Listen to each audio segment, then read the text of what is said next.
మామ ముడ్డి కిందికి 35 ఏళ్ళు వచ్చినాయి. ఇంకా పెళ్ళి ఎప్పుడు చేసుకుంటావు మామ? ఒరే పైన బట్ట కింద పొట్ట చూసి నాకు పిల్లని ఊరిచ్చానరా. అది కరెక్టే అనుకో మామ. నా మాటిని ఆ పైనుండే ప్లే గ్రౌండ్ ని పిల్లలకి రెంట్కి ఇప్పించాలెక్క. మంచి ఐడియా రీ.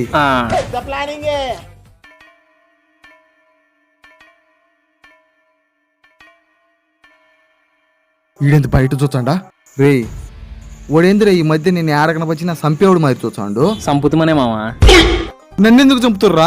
నేను వాళ్ళ చెల్లిని లవ్ చేస్తానా, అందుకని. నువ్వు లవ్ చేస్తే నన్ను చంపడం ఏందిరా? మొన్న మా లవర్కి లెటర్ ఇద్దామని చెప్పి వాళ్ళ ఇంటికి చిక్కిపోయినా మామ. ఆ లెటర్ నువ్వు ఇచ్చిరా మనం అని చెప్పి అక్కడి నుంచి తప్పించుకొని వచ్చినా మామ. రే నా పేరు ఎందుకు చెప్పినవురా? మరి నా పేరు చెప్పి నా ప్రాణాలు రిస్క్ లో పెట్టమంటావా?